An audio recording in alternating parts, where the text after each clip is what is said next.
Thousands of years ago, in a faraway land, across the sea, where now Syria, Lebanon, and Israel are located, lived an ancient people, who, until today, influence the way we live. They were mostly forgotten by history, although they excelled in different fields. The Phoenicians were masters of architecture, and their most famous building was the first Temple of Jerusalem, commissioned by the famous King Solomon. They knew metallurgy and were probably the first ones to use iron nails in ships. Phoenician ships were strong, with many technological innovations, later copied by many civilizations. And they discovered how to navigate by the North Star and constellations.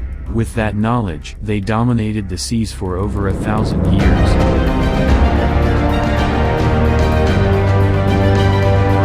That's why the Phoenicians were considered the best sailors of their time.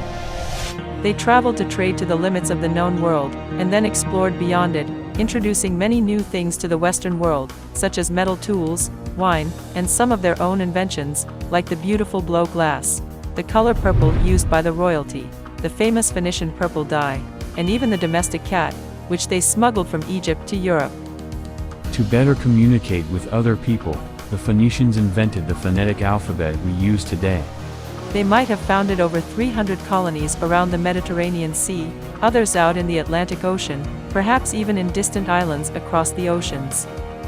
Carthage, in modern-day Tunisia, was their most important colony. It became an empire so powerful that threatened the mighty Roman Empire. Then they vanished from history, in 146 BC, with the fall of Carthage. The relevance of Phoenicians and the Carthaginians to mankind was rediscovered in 2008, when British explorer Philip Beale and a group of international volunteers built, in the Middle East, a replica of a Phoenician ship from the year 600 BC. Their plan was to sail around Africa, emulating a legendary expedition described by the Greek Herodotus, the father of history. The design for the replica ship came from a shipwreck called Jules Verne 7, which can be seen at the Musée de Marseille, in France.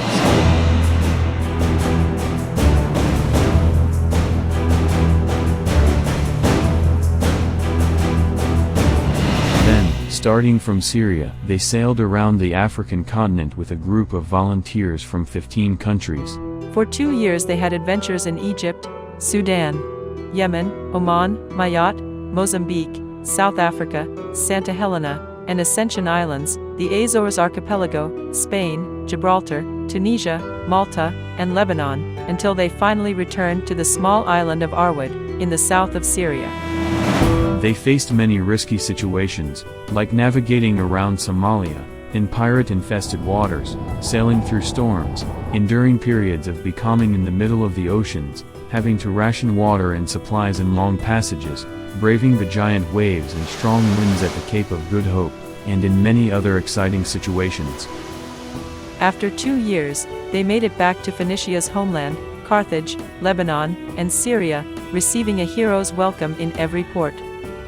This audacious archaeological experiment, executed from 2008 to 2010, was a huge success, an achievement now recognized in history books. Years later, in 2019, in search of answers to one of the greatest mysteries of antiquity, the same replica ship was prepared for another epic voyage. This time a quest to investigate if the Phoenicians, or other ancient people from the Mediterranean, had the technology to cross the vast Atlantic Ocean, and, perhaps, reach the Americas millennia before the official European discoveries. Once again, volunteers came from different parts of the world, from different walks of life, to join this experimental archaeological expedition. The new expedition had to begin in a historically important Phoenician city. Carthage, in the middle of the Mediterranean Sea, founded in 814 BC, as the last stand of the Phoenician civilization, was the obvious choice. Even before the ship arrived in Tunisia for the beginning of the expedition, the activities were being planned by a local cultural organization, the Association des Dons de Carthage. The mission of this unique Tunisian cultural group is to research and promote its rich culture, nationally and to the world. They provided all the support the expedition needed for a great start, from a place in the most modern marina in Tunisia, to guided visits to Carthaginian archaeological sites, and even supplies for the long voyage ahead.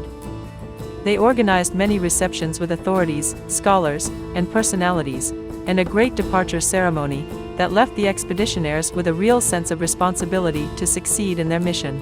Very good people from the old world were counting on them. The ship was supposed to sail directly to Gibraltar, and all was good in the first few days.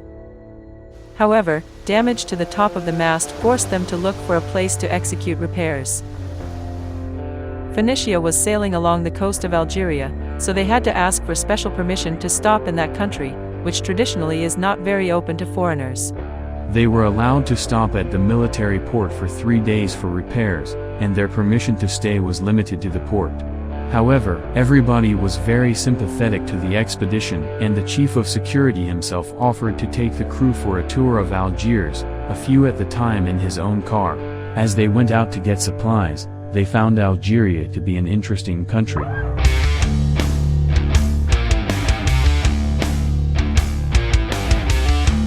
Soon the ship was repaired, and they proceed on their journey toward the New World.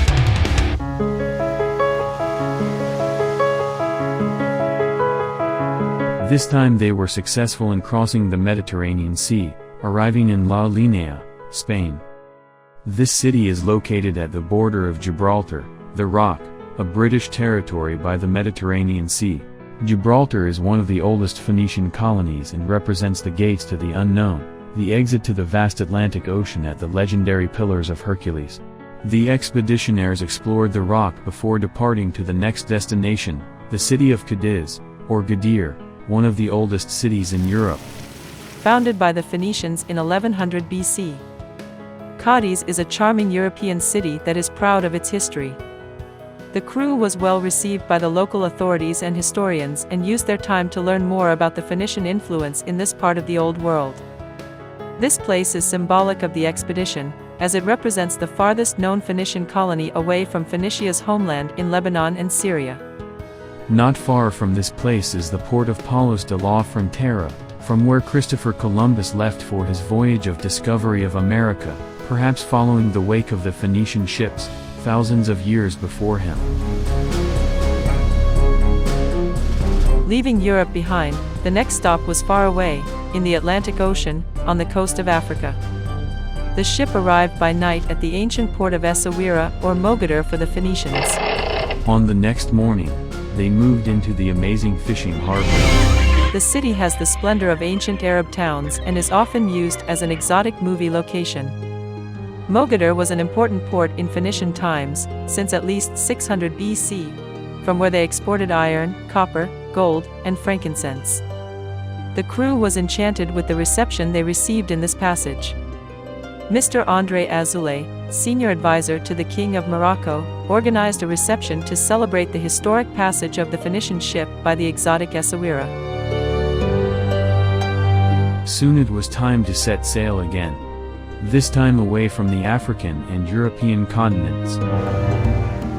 Before venturing further into the vast Atlantic Ocean, the expedition stopped one last time, in the Canary Islands, in Tenerife. The crew took time to explore this amazing place. This island is 60 miles west of Morocco and has mysteries of its own. The pyramids of Guimar are a group of ruins still unexplained. The Norwegian explorer Thor Heyerdahl created here a museum dedicated to possible transatlantic contacts in ancient times, and for them, the Phoenician ship expedition is a most interesting theory. Back to the ship, the crew dedicated themselves to the necessary repairs. This would be their last chance to prepare the ship for the long ocean crossing. After many days they were ready to attempt the crossing of the Atlantic Ocean. They knew they would face the unknown, in name of science, and they would have to be ready for anything. Once they set sail, there would be no turning back, and it would be alone, the same as if they had embarked on a 3,000 years time travel.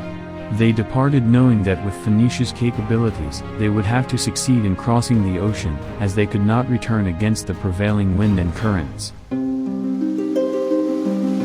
The crew knew that they had a long way ahead, many weeks out at sea. Crossing an ocean in a modern sailboat could be boring if the crew is lucky. However, the crew of Phoenicia had to be attentive all the time. Divided into two teams, they alternated between keeping the boats sailing all the time and doing the many domestic chores, like cooking and cleaning, and the inevitable maintenance of the many systems that keep the ship afloat and moving forward. The long crossing had moments of terror and dangers the crew had to face, but other moments were filled with inspiration and beauty. One major problem they faced came as a very small surprise.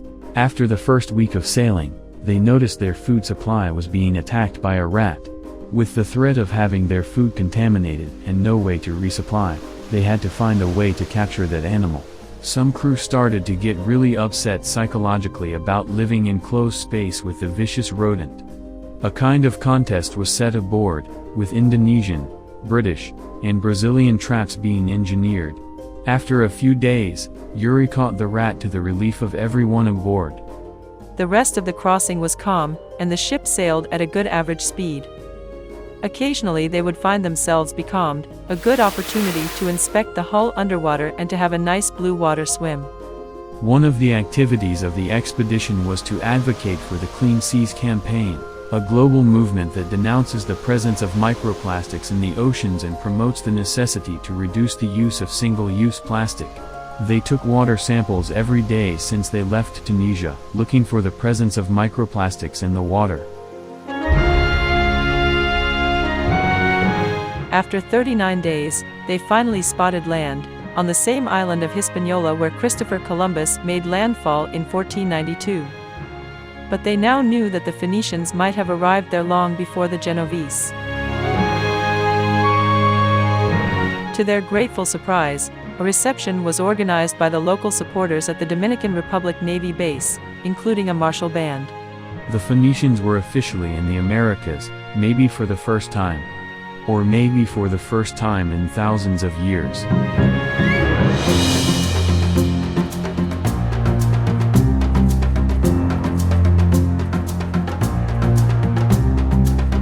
Santo Domingo, the capital of the Dominican Republic, is a beautiful Caribbean town, with historical relevance to the official discovery of America. Perhaps even before that. They used their time there to recover from the long sea crossing, enjoy the place, and at the same time prepare the ship for the last leg of the expedition. The crew celebrates the entrance in the year 2020 in a rented house in the old town, next to the house where Christopher Columbus lived on the island. The local Lebanese community, descendants of the Phoenicians, invite them to visit the north part of the island, the beautiful Samana Bay, a place with a Phoenician name, according to local legend. There they visited a few caves with interesting prehistoric wall paintings. After a few weeks and many repairs to the ship, they decide to move to their last destination, sailing along Haiti, Cuba, and other Caribbean islands. Their destination was the United States of America, a few days and many miles ahead. A short sail for the modern salty Phoenician sailors, but a gigantic symbolic archaeological step. They arrive in the state of Florida on February the 4th, 2020, to a hero's reception at the Coral Ridge Yacht Club in Fort Lauderdale. They had proved that ancient people, the Phoenicians, had the technology to arrive in the Americas, almost 3,000 years before the European explorers. After an excellent week staying at Coral Ridge to recover, they moved for another celebration in Miami. They birthed at the Shake a Leg Miami, an organization that promotes maritime activities for children and adults with disabilities. Since 2008, the Phoenician ship expeditions were supported by numerous governments, institutions, and individuals of many countries, who believed in the importance of the search for knowledge. After the Phoenicians before Columbus expedition, the ship remained in the USA. Thanks to the Heartland Research Group, the historic Phoenician ship, the only replica of the oldest vessel capable of crossing an ocean, will have a permanent home by the Mississippi River, at the Phoenician Ship Museum, in Montrose, Iowa. The Phoenician Ship Museum is already establishing contacts with similar educational institutions in other countries and will promote international research on related topics. The ship was disassembled for transportation and is now being reconstructed by volunteers from all over the US and abroad. Help us rebuild the replica Phoenician ship, and its home, the Phoenician Ship Museum.